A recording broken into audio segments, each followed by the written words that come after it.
इसने सर उठाकर सबरी निगाहों से बैरिस्टर साहब की तरफ देखा, लेकिन उन्होंने शायद इस बात का ख्याल न किया और आगे बढ़ गए।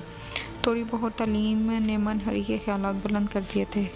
खुदा जाने बैरिस्टर साहब की गुफ्तगू में कौन सी ऐसी बातें थी जिससे इसका दिल तड़प उठा। इसकी आंखों में आंसू भर आए। रात के पर्दे में जिस तरह कमर समेट कर गच्छे की सूरत इख्तियार करता है, इसी तरह परेशानी और फिक्र की तारीख में इसका दिल भी बंद हो गया।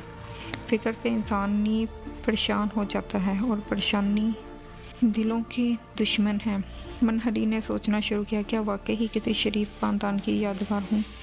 मैंने ये बात आज से पहले क्यों नहीं सोची? बैरिस्टर साहब कहते हैं कि अगर मैं शरीफ होती तो भीख ना मांगती, लेकिन मेरा दिल गवाही देता है कि मैं शरीफ नफ्स इंसान हूँ, जिसका सबूत मुझे देना होगा। मैं दुनिया को दिखाऊंगी कि मैं शरीफ सादगी और गुलाम की ज़िंदगी पर मौत को तरजीह देते हैं।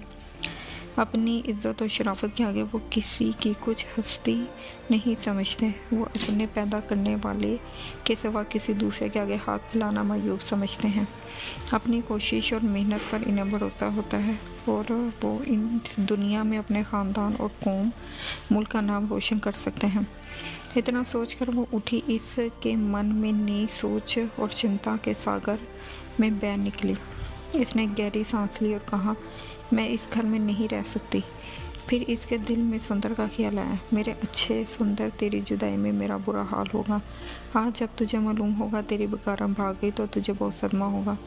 वो इसी किस्म की बातें करती हुई सुंदर के कमरे में पहुंचे और कांपते हुए हाथों से मजमून लिखा, प्यारे सुंदर, मैं एक ख़ास वजह से तुमसे जुदा हो रही हूँ।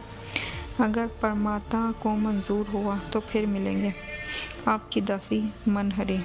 ये ख़त मनहरी ने सुंदर की मेज़ पर रख दिया और दबे पाँव कमरे से निकलकर बंगले से बाहर हो गई। वो थोड़ी दूर जाकर रात चलने वालों से गर्ल्स स्कूल का पता पूछकर इसी तरफ चल दी। दिन के 2 बजे होंगे जब वो स्कूल के स्थानीय के पास पहुंचने में कामयाब हो गई और कुछ ऐसे दर्द भरे लफ्ज़ों में अपना हाल बयान किया कि स्थानीय का दिल भर आया। सदाकत और सच्चाई का ज़रूर असर होता है। मनहरी की काबिल रहम हालत, तालीम से इसकी मोहब्बत का लगाव देखकर इसके दिल पर असर हुआ। उन्होंने मनहरी को अपनी सरपरस्ती में ले लिया और दिल लगाकर पढ़ने लगी। उधर जब सुंदर स्कूल से वापस हुआ तो इसने मनहरी का खत देखा तो रंज के मारे रोने लगा। थोड़ी देर में मनहरी के भागने की खबर बंगले में मशहूर हो गई। बैरिस्टर साहब ने बहुत तलाश किया मगर मनहरी का कहीं सुराग न मिला। कुछ दिन तक सुंदर का मामूल रहा कि वो शहर की गली कुचों में मनहरी को ढूंढता फिरता, लेकिन वो कहीं ना मिली। कभी कभी सुंदर को डाक से मनहरी का कोई खत मिल जाता था, लेकिन वो अपना पता ना लिखती। जब से इसने सुंदर जवाब ही दे सकता और ना मनहरी से मिल सकता था। ऊपर लिखे हुए वाक़यात को कई साल हो गए। इस अरसे में सुंदर स्कूल के तालीम ख़त्म करके वलायत चला गया और वहाँ से बैरिस्ट्री का आला डिग्री पास करके इलाहाबाद वापस आ गया। सुंदर के वालिद और इसकी ज़ईफ़ा माँ की बड़ी तमन्ना थी कि सुंदर का जल्द ब्याह हो जाए, मगर सुंदर के सामने जब कभी इसका जिक्र छिड़ता तो वो टाल देता। अब वो खुद मुख्तार था, हर किस्म का ऐशो आराम मुयस्सर था। एक ख्याल इसे अक्सर सताता था। वो सोचता था, मालूम नहीं मनहरी कहाँ है, किस हालत में है। अगर अब वो मुझे मिल जाए तो मैं इसे खुशहाल कर दूँ। एक दिन शाम की डाक में सुंदर को मनहरी का ख़त मिला। ये ख़त बहुत दिनों बाद आया था। इसने खोल कर पढ़ना शुरू किया तो लिखा था, मेरे आका, मेरे मोहसन बैरिस्टर साहब, परमाम आपको खुश रखे। मैं अब तक ज़िंदा हूँ। आपकी याद मेरे दिल में है। क्या आपने मुझे कभी याद करते हैं? अब वो दिन दूर नहीं जब मैं आपका दर्शन करूँगी। मैं हूँ आपकी भिखारन। ज़ख्म खुन हरे हो गए। एक एक करके बचपन के तमाम वाक़यात सुंदर की आंखों के सामने आ गए। दिल में जज्बात लतीफ़ का एक दरिया बह गया। इसने ख़त को कोई मर्तबा पढ़ा तब भी सेर ना हुई। लिफाफे पर इलाहाबाद की मोहर थी। सुंदर ने सोचा, मनहरी इलाहाबाद में है और मुझसे नहीं मिलती। आखिर क्या बात है, मेरे कुछ समझ में नहीं आ रहा। क्या वो असमत फरोश हो गई है? क्या हुस्न और जवानी ने इसे बुरी राह पर लगा दिया है जो वो मुझे अपना मुंह दिखाते शर्माती है? नहीं नहीं, मुझे ऐसा नहीं करना चाहिए। वो शरीफ ख़ानदान की मालूम होती हैं। नामुमकिन है कि वो कोई ऐसा काम करे जिससे इसकी शराफत पर दबाव आए। सुंदर ने खुफिया तौर पर मकाम अलाहाबाद को छापा मारा, लेकिन मनहरी को कहीं ना दिखाई दी। दिन गुजरते गए, कुछ देर ना लगी थी। मनहरी को स्कूल में दाखिल हुए कई वर्ष हो चुके थे। किसी की मेहनत और कोशिशें रैगा नहीं चाहती। मनहरी की जहानत और काबिलियत ने इसे कहीं से कहीं पहुंचा दिया। बीए पास करने के बाद इसे सरकारी वजीफ़ा मिला और वो वलैत जाकर डॉक्टरी पास कर आई और इलाहाबाद में प्राइवेट प्रैक्टिस करने लगी। अब वो आलम शबाब में थी। बाहर जवानी में बहार आई हुई थी। बड़े बड़े ख़ानदानी तलीमी याफ्ता लोग मनहरी के ख्वाहिशमंद थे, लेकिन मनहरी किसी की ख्वाहिशमंद ना थी, और अगर रही भी होगी तो किसी को मालूम नहीं। इसका मामूल था कि वो सवेरे उठते ही गरीब और नादार मरीज़ों के घर जाकर इनको देखती और इलाज करती। वो गरीबों से कभी फ़ीस ना लेती थी, दवा भी मुफ्त देती थी। गरीबों के सड़ के गले ज़ख्मों को खुद मरहम पट्टी करती थी। इसको बिल्कुल घिन्ना मालूम होती थी। अगर मज़लूमों से आह और दुख की पुकार से, गरीबों की फरियाद से खुदा का गज़ब नाज़िल होता है, तो बैसाखियों की मदद से और यतीमों और फ़कीरों की दुआ से दरियाए रहमत भी जोश में आ जाती है। लेडी डॉक्टर मिस हरीमन अब इस नाम से मशहूर थी। गरीब मरीज़ों की दुआ से मालामाल हो गई। थोड़े ही अरसे में इसकी शोहरत हुई कि हिंदुस्तान के हर हिस्से में मरीज़ अपना इलाज कराने इलाहाबाद आने लगे। आला नौकरी मिलने पर भी इसने नौकरी ना की, क्योंकि इससे जो लुत्फ़ और इत्मीनान अपनी बेज़ुबान शर्मीली बहनों, माओं, बच्चों, गरीबों और फ़कीरों की खिदमत के इलाज में मिलता, वो नौकरी में कहाँ हासिल था। मिस्टर सुंदरलाल बैरिस्टर की माँ की तबीयत कुछ नासाज हुई। मिस हरी लेडी डॉक्टर को बुलावा भेजा। शाम के 5 बजे मिस हरी अपनी मोटरसाइकिल पर मिस्टर सुंदरलाल के बंगले पर पहुंची। मिस्टर सुंदर बरामदे में बैठे हुए थे, मशहूर लेडी डॉक्टर का इंतज़ार कर रहे थे। मोटर देखते ही वो उठ खड़े हुए, लेकिन वो इनसे मुखातिब ना हुई। मोटर से उतरते ही सीधा जनाना मकान में चली गई। मिस्टर सुंदर को इस बेरुखी से रंज हुआ।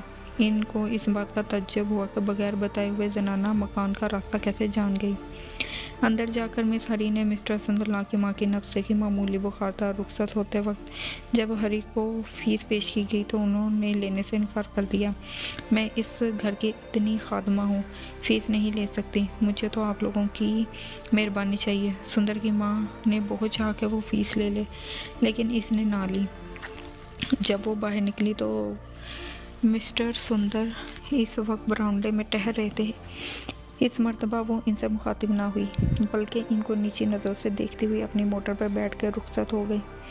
मिस्टर सुंदर सोचना शुरू हो गए, मिस हरी को रुपए का घमंड है। मैं तो सुना था ये बहुत मिलनसार है, खुश मिजाज है, लेकिन आज के तजर्बे से मालूम हुआ वो बहुत बददिमाग है। अगर मुझे पहले मालूम होता तो मैं इसे हरगिज़ ना बुलाता। ना तो मुझसे कोई बात की, ना नुक्सा लिखा और चली गई। बंगले पर पहुंचकर मिस हरी ने मिस्टर सुंदरलाल की माँ के लिए दुआ और मिस्टर सुंदर के नाम एक ख़त लिखा। दुआ को अंदर भेजकर मिस्टर सुंदर ने ख़त पढ़ा। लिखा था, मेरे अच्छे बैरिस्टर साहब, माँ जी के लिए दुआ भेज रही हूँ। आज आपके दर्शन हो गए, मेरा जी खुश हो गया। आज मैंने बहुत चाहा आपसे कोई बातचीत करूँ, लेकिन हिम्मत ना हुई। कल मैं सवेरे फिर आऊँगी। मैं हूँ आपकी भिखारनी।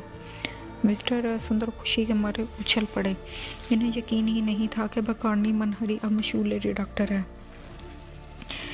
मिस्टर सुंदर ने जब ये हाल अपनी माँ और बैरिस्टर साहब से कहा तो उन्हें भी बहुत खुशी हुई, लेकिन मनहरी की इस अजीबोगरीब काबिल रश तरक्की सबको तज्जुब हुआ। सुंदर के वालिद दबी ज़बान में कहा, मनहरी शराफत की देवी है। इसने साबित कर दिया कि वो इस ख़ानदान शरीफ है। रात भर खुशी के मारे मिस्टर सुंदर को नींद ही न आई। वो सुबह उठते ही अपनी मोटर पर बैठकर मिस्टर हरी के बंगले पर पहुंचे। ज़माना इनकलाब पज़ीर था। एक दिन वो था जब मिस्टर सुंदर के बंगले पर मनहरी गार्डन बन के आई थी। आज मिस्टर सुंदर खुद मनहरी के आस्थाने पर नाज बखारी बनकर गए। मनहरी ने बड़ी गर्मजोशी से मिस्टर सुंदर का इस्तकबाल किया। एक ने दूसरे को कुछ इस अंदाज से दिखा कि लड़कपन की प्यार और मोहब्बत की बातें दोनों को दिल में चुटकियां लेने लगी। दोनों के प्रेम सागर एक के साथ मिलने को तैयार हो गए। पहले कुछ देर तो खामोशी तारी रही, फिर सुंदर के लब मिले और इसने कहा, मनहरी। मनहरी ने हाथ जोड़कर जवाब दिया। इस वाक़ये के 1 हफ़्ता भी ना हुआ था कि मिस्टर सुंदर ने मिस हरी के साथ शादी कर ली और मनहरी मिस्टर सुंदर के ही बंगले पर, जहां वो खात्मा बनकर रहती थी, आज अपनी ज़ात मेहनत और कोशिश से मालका बनी हुई थी और ऐशो आराम से ज़िंदगी बसर कर रही थी। दुनिया में कोई हर किसी को खुश नहीं रख सकता। जिन लोगों को मनहरी का हाल मालूम था, उन्होंने कहा, पंडित सुंदरलाल ने एक भिखारिनी से जिसके माँ बाप का हाल मालूम ना था ब्याह करके अपने ख़ानदान का नाम डुबो दिया। एक ऐसी औरत जिसकी ज़ात भी नामालूम थी, शादी करके अपने धर्म की नाश कर दिया। लेकिन मिस्टर सुंदरलाल ने इन सब बातों पर कुछ ध्यान न दिया। इनकी निगाहों में हरी की ज़ात सबसे आला थी। वो इसको सच्चाई और दम की देवी समझते थे। इनका ख्याल था कि हिंदुस्तान में जब कोई नई बात करता है तो इस पर लोग हंसते हैं। इनको पूरा यकीन था कि एक अरसे के बाद जब लोग इसकी बुराई करते हैं तो वो तारीफ़ करेंगे।